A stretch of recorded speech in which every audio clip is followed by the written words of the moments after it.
your carryout orders, call 302-945-0700. Headlines brought to you by WSFS Bank. When you bank with WSFS Bank, your money stays here in the community, helping the people and businesses where you live and work. At WSFS Bank, we understand the importance of community banking, the local knowledge that comes from nearly 200 years of doing business right here in Delaware, New Jersey, and Pennsylvania. But there's another reason we believe local roots matter. When you bank with WSFS, your money stays here, helping people and businesses in the same communities where you live and work. To us, local banking means more than just having local offices. It means that when the communities we serve succeed, we succeed. WSFS Bank. We stand for service. Member FDIC, Equal Housing Lender. Headlines you can't get through your day without.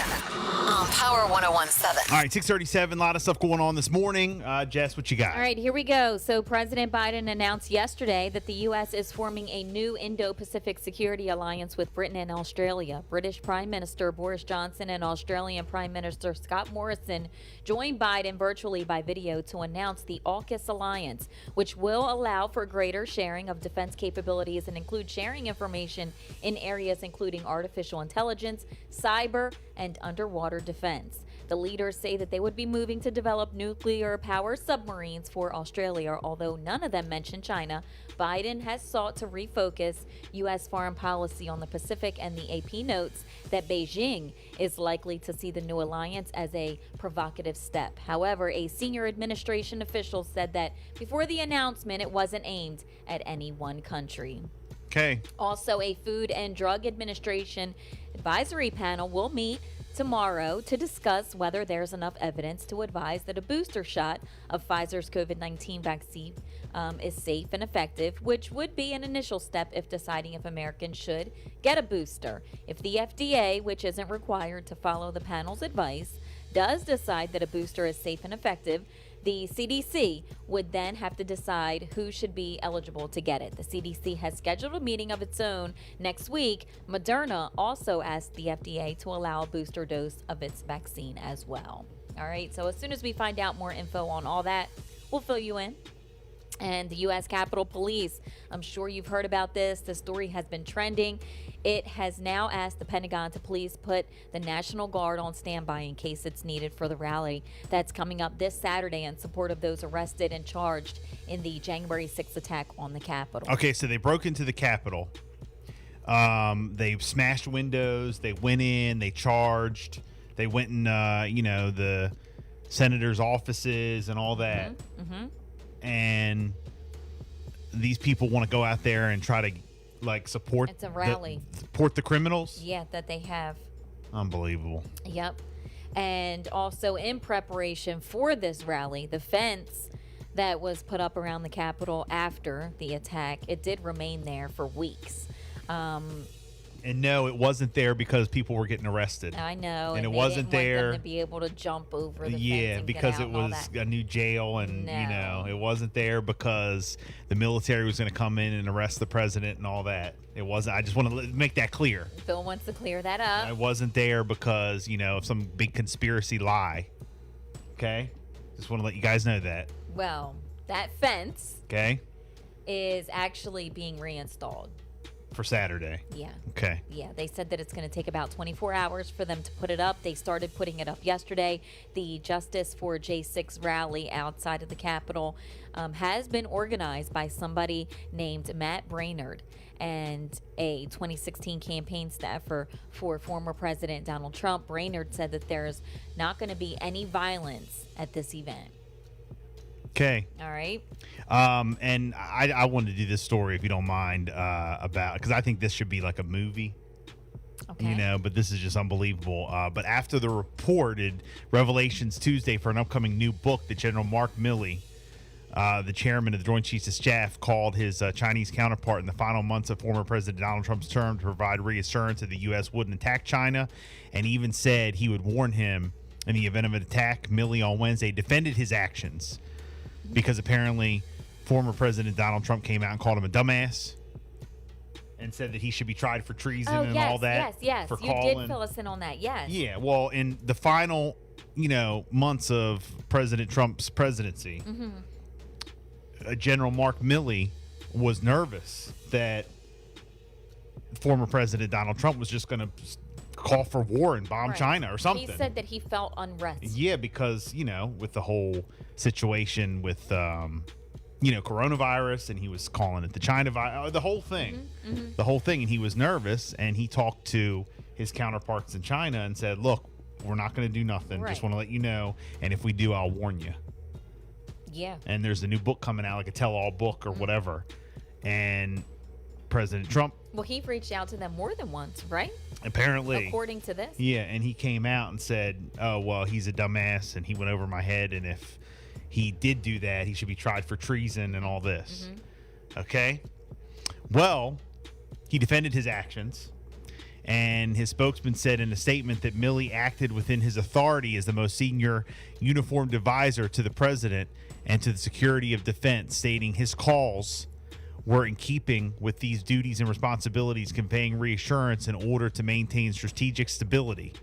In response to the book, Peril by Washington Post reporters Bob Woodward and Robert Costa, also saying Milley asked senior officers to swear an oath that he had to be involved if Trump gave an order to launch nuclear weapons. The spokesman said Milley conferred with senior officers about nuclear weapon protocols, quote, to remind uniformed leaders in the Pentagon of the long-established and robust procedures in light of the media reporting on the subject. Some Republicans in Congress have charged Milley went beyond his authority and there's reported actions and urged President Biden to fire him. However, Biden said yesterday when asked about the issue, I have great confidence in General Milley. Oh, wow. Okay. All right. So because of this, Republicans are coming out, I guess, who have supported the previous president and said, well, he went behind his back. He called China, all this, yada, yada. He should be fired. President Biden said, no, I have all the Right. trust in him. Right.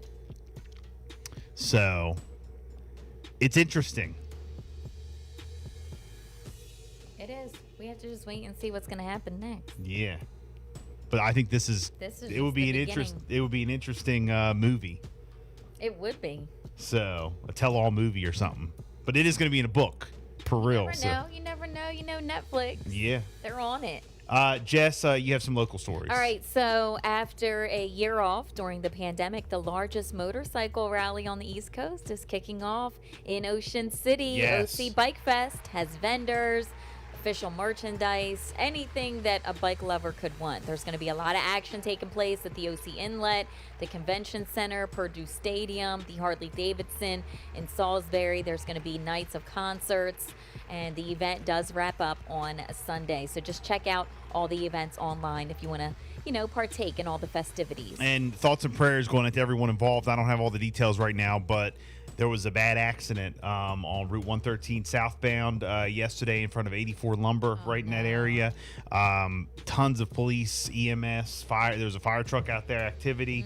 A helicopter was involved, and some bikers, I believe, were involved in that. So, again, I don't know all the specific details, but yesterday traffic was backed up, and if you were around that area, you saw it. So again, thoughts and prayers going out to everyone involved. There's a lot of bikes on the highway. Look twice. Between now and the weekend, till after the weekend. So take your time, man, if you're out and about. And what's crazy is that Delaware doesn't have a wear your helmet law. And I know that's a And thing. they always say with, bikers being out on the roads and, like events like this, just always double check, always look twice. But that's just crazy to me that you don't have to, you ride. And I know a lot of bikers are probably like, oh, I Bill. think you have to have it on the bike, like just have a helmet. But you don't have to have it on your head in Delaware riding.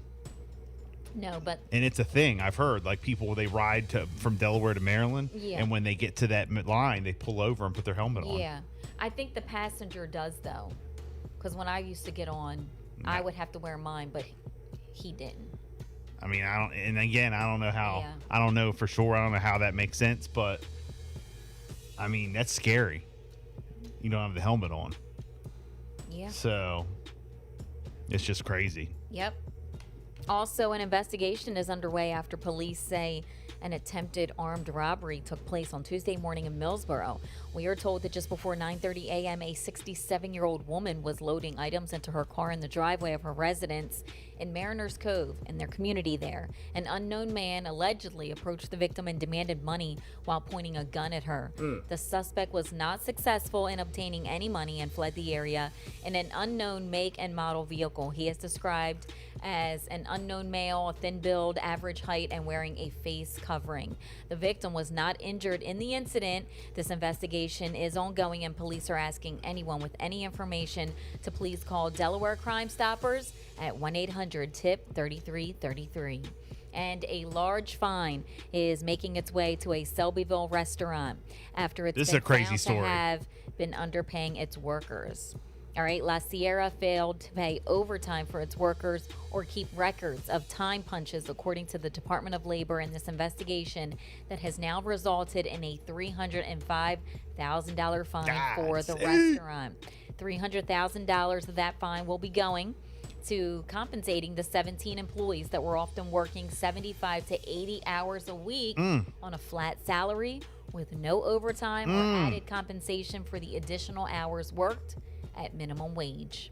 The investigation, headed by the Wage and Hour Division, notes that while the lack of payment may have been occurring for longer, the scope of the investigation is now focused on 3 years of management of that restaurant. Wow. So we'll keep you up to date. Wow. You know? Yeah. Yeah. If Gotta you take care of your believe employees. now that, your employer has stolen from you or denied overtime, you can contact. Hey, whoa. What you putting out a snitch line for? You can contact. Hey, don't be putting out a snitch line. 1-866. Look at this. 487-9243. Look at Jessica trying to get you to snitch. There you go. What you snitching for? Hey. They take care of you. Hey now. Hey, that place has good tacos, though. Delicious. I will tell you that. best. I ain't taking nothing away. We're just reporting the news. I know. Look, I still support the tacos. I can't wait to go back. Why are you snitching? Just reading the story Shoot. that you told me to do. How